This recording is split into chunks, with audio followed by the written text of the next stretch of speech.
Yeah, what's up, kings and queens? We're back again, and this time we're going to be going to the Meyiwa case, obviously, to talk about it and to see if we can make some sense out of it. Yes, and we're also going to range around. We're going to, spread our wings and check what's going on at the Madlanga Commission. You can see that the people there are getting caught up. Today it was a lawyer getting caught up by another lawyer who was working with her. Ms. Balois did say, I used to work with this guy just to make it clear for whatever, it's worth. And she did, but she fired upon him. She fired upon him in a very merciless way. That lady, she's on her job, and Madlanga also was on his job. This lawyer got caught up. And then last week, there was this lady. She's claiming that she's Cat Madlanga's girlfriend. I don't buy that. I don't buy that story. Nah, I'm not buying it because she just got caught up. Then she's coming up with a story. And the Madlanga Commission also, they found it up really quick, really fast, that there's no affection here. It doesn't look like there's any kind of affection that you're talking about when you're saying that Madlanga is my boyfriend, or I was going out with, and then you're collecting money from a butchery. Then the skeptics and all. Oh my God, that guy. You can tell when he's talking. He thinks everybody's buying what he's saying, and you can see that this is how he was handling things to his subordinates. 2 tons of white powder disappearing, and he's in charge, and he doesn't have a good explanation for that. And there's a whole lot of things going on between him and Madlanga. He doesn't buy it. He's not repenting. He's not feeling like I made a mistake. Then we go to Judge Rat. Check the demeanor of Rat right now. It has sobered up a little bit. What's going on? What could be the meaning of that? Is it the audio that was brought by CISPET to the ad hoc committee where in Parliament, where Advocate Chauke is heard saying that he doesn't buy that story of they were intruders? Is it that audio? And how is Balui handling all that? Despite all of that, this guy is still steadfast going on with this stupid case. Right, before I waste too much of your time, guys, let's just listen to what was going on at the Madlanga Commission. The lawyer got caught up, and then we just hear a little bit of Mr. Ramsipeli's, cross-examination of Ntanzi, and then we can lock it up. It's amazing. These people were just relaxed at the top, thinking nobody's gonna come for me. This is exactly what's happening with Rata. Rata feels like nobody's gonna come for him. Nobody's gonna nothing's really gonna happen to me. That's how it feels, because what could explain all the the nastiness that's coming from him? Now listen to this lawyer just getting caught up by his former colleague, and then from there, in fact, let's just listen to Mr. Madlanga just roasting him. My issue was about our case going forward, because it still had to go into a disciplinary environment.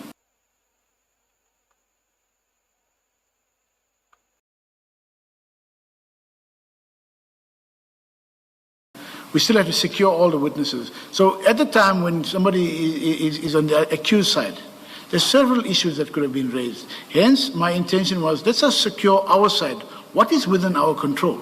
Our control is the witnesses who will be testifying on behalf of the city to finalize and get a successful case. That is what my intention was.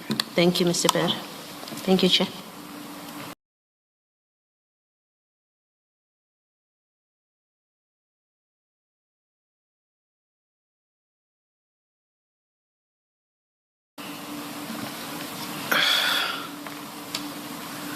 Just on a very limited aspect, Mr. Behari, Just the aspect relating to the memorandum,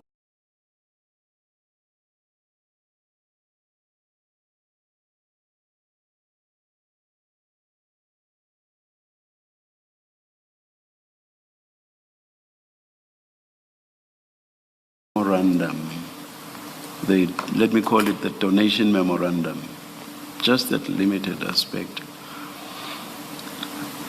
You should have been aware, and in fact, I think you admit in response to Commissioner Baloyi's questions, you were aware that one of the documents that were given to Mr. Chris Stein by Brigadier Mkhwanazi was this donation memorandum. You've already agreed. Now, I say limited or narrow issue in this sense. That donation memorandum was given to Mr. Chris Stein to support this idea that there was, in fact, an agreement of donation between Egoruleni and CAT VIP, correct? That's correct. You have said that there was in fact, no donation, correct? Yes, it was not a procedural correct. There was no donation. Yes. Simple and straightforward. And that immediately means that when Brigadier Mkhwanazi said to Chris Stein there is in existence a donation, the proof of which is contained in the donation memorandum, he was misrepresenting the true position, correct? He's correct. He was misrepresenting the fact that there was a donation. Yes. In the MOU. Also, Yes. for example, there was a approved MOU to support the fact that there was a donation. Is there a need to explain? The question is simple. He was misrepresenting the true position. True position being that, in fact, there was no donation. Correct? Yes or no? It's a Chair, simple question. There was, if you look at following through of the process, Was there or wasn't there a donation? They would have not. You've already said there was not, Yeah. correct? There was no donation. Yes. So I'm saying, when Brigadier Mkhwanazi says to Mr. Chris Stein, there is a donation, and therefore please register these vehicles, he was misrepresenting the true position. It's a simple question. I don't know why you cannot simply agree that what I'm positing to you is correct. May I, Chair, it is correct in terms of how you're positing to me that there was no donation because of the misrepresentation. No. I'm not asking you. I'm past the question whether there was in fact a donation. I'm asking you a different question now. I'm asking you whether you agree that Brigadier Mkhwanazi was misrepresenting the true position. Do you agree or not? I agree. When I introduced my questions, I said I'm going to ask you questions on a very narrow or limited situation. Was that not enough to discipline Brigadier Mkhwanazi? He is lying about the true position, exposing the municipality to the possibility of these motor vehicles being registered in the name of the municipality on the basis that there is in existence a lawful donation, which there wasn't. Is that not enough to discipline Brigadier Mkhwanazi? It is on its own enough to proceed with the disciplinary process. Yes. Right. But as I said, my looking at it holistically, there were other factors that had to be addressed, Chair. If I look at... Just a minute, even differentiate on them. If you say that was enough to discipline Brigadier Mkhwanazi, would those factors have impacted negatively on what you agree was enough to discipline Brigadier Mkhwanazi? It would have possibly impacted in terms of the evidence trail and possible... You love evidence trail, Brigadier, Mr. I'm sorry. You love this evidence trail.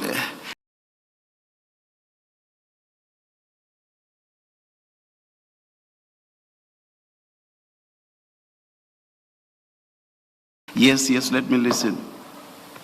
May I, Chair?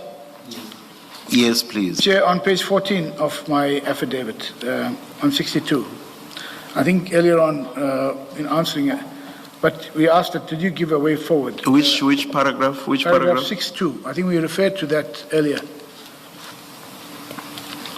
Yes. And I said, if the It won't really help this guy trying to run away. I mean, can't even admit that he's corrupt. You can see that he's corrupt, but don't play with his roasting you with proper facts and check how... In my engagements with Colonel Erasmus, investigations were complete.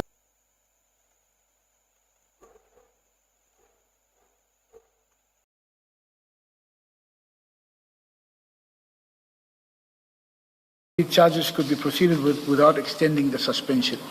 So, in what has been presented by in the docket itself, mine was to say to him, you can still proceed with the charges without extending these. And then you come back to 63. If the investigation required further statements, those should be obtained without delay. So, in all I'm trying to do, I'm pushing for quality in terms of the way we finalize the process. If you relied only on the MOU and said, okay, now these are the donation process that was followed. The fact is, Chris Steyn brings in, although he says the statements came through, or the MOU came to his knowledge, Makunazi, which I agree, misrepresented to Chris Steyn on that basis. But then he has a curveball, but this was the process. So surely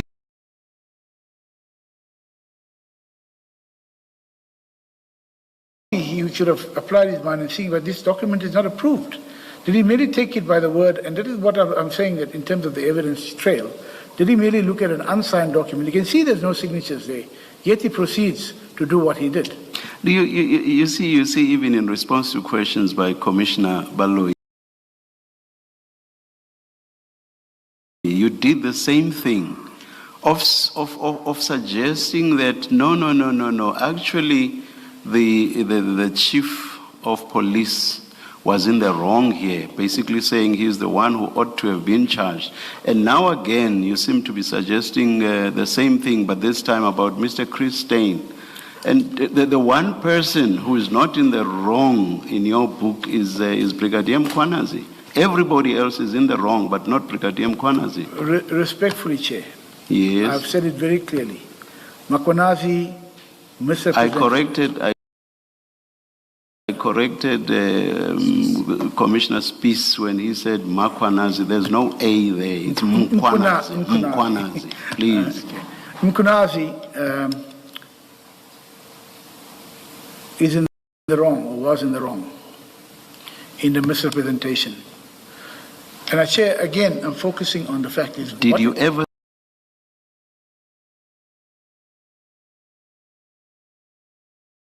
say that anyway? You accept now.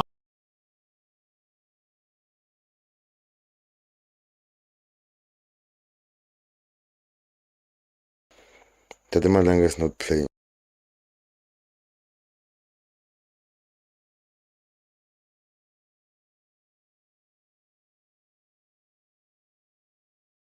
That he was in the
wrong. And you've accepted a few questions back when I engaged you that he could be disciplined on that. Are you on record anywhere as having said that? No way. Are you? Chair, because I was focusing on our city's case. On your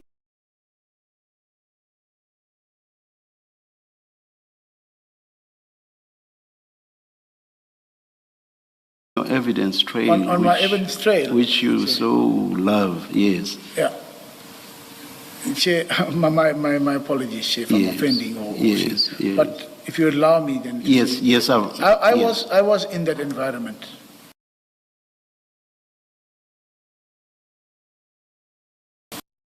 Mkonazi, I already accepted there were allegations within him. That is why I didn't focus on him and what he's up. I focused on what is our case as a city.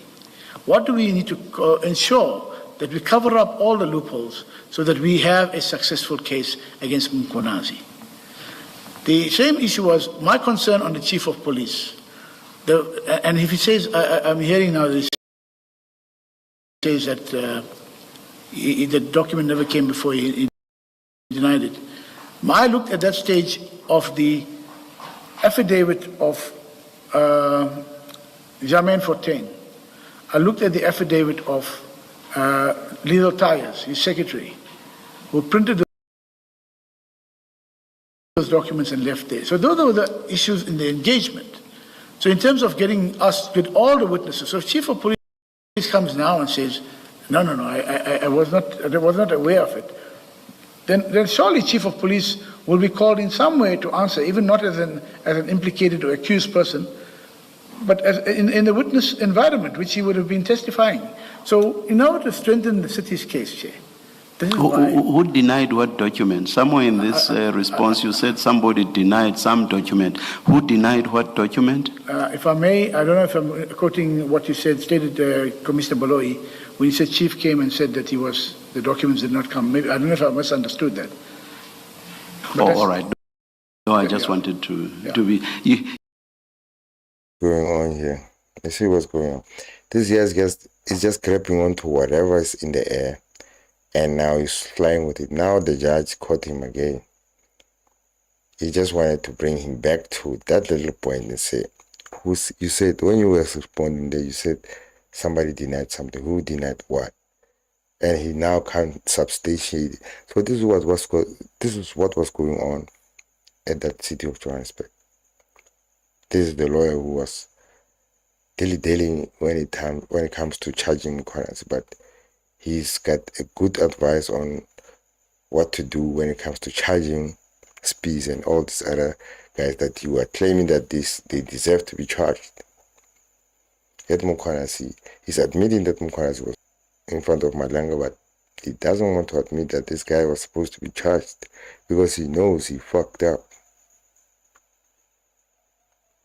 You see, what confuses me is that my focus is on Brigadier Mkonazi. Now, when you go on and quite wide, I get confused along the way. Now, did you, in this lengthy advice to Colonel Erasmus, did you anywhere say, of all the things I'm saying, but we have a good case on which Brigadier Mkonazi may be disciplined, and that case is that he has misrepresented that there is in existence the donations memorandum. On that, we have a good case. Did you say that to Erasmus? Did you say that to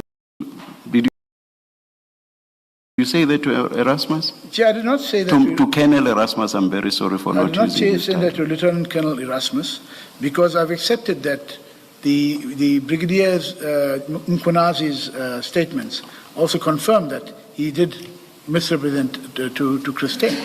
My focus has always been on what is our case, because when I find that when people in environment in many courts will come through and it can change, so we can secure from a cities-wide position and secure that Chris Steyn in no way puts the city's case at risk. And these are the other issues. So that is what my interest was. So when I said to Lieutenant Colonel Erasmus in paragraph 62, if the investigation was complete, so if he felt it was complete, proceed.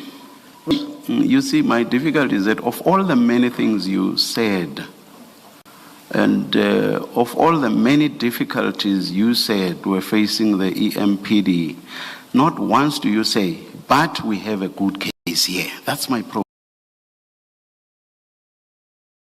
You know, that's the thing with this lawyer. He admits that there's a good case. That guy misrepresented the issues, claiming that there's an MOU, Memorandum of Agreement, with Madlanga for them to, to start installing his cars with whatever, and then for them to register their cars in their name, his cars in their name.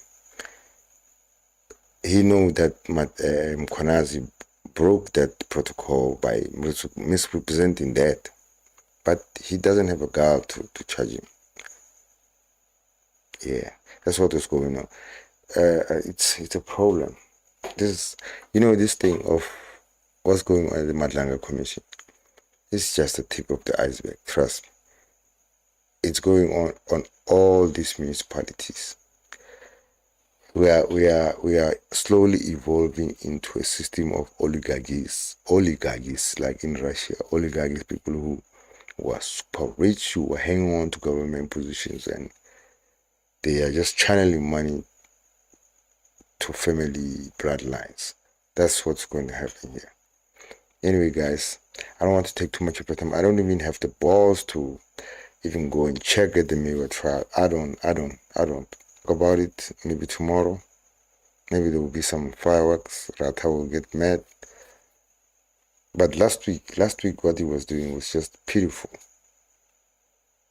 For him to start reminiscing about how people were threatened, how he was threatened, how Gwabeni threatened a lawyer. Did Gwabeni threaten a lawyer?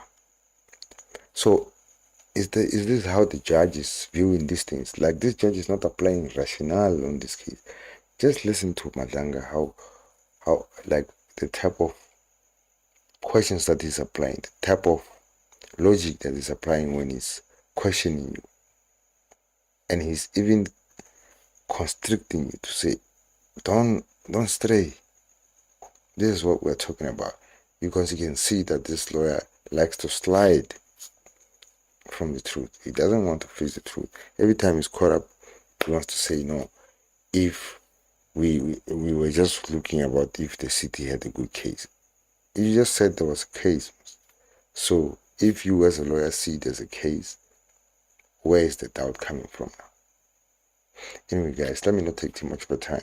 We'll talk about it tomorrow on the Meyiwa case.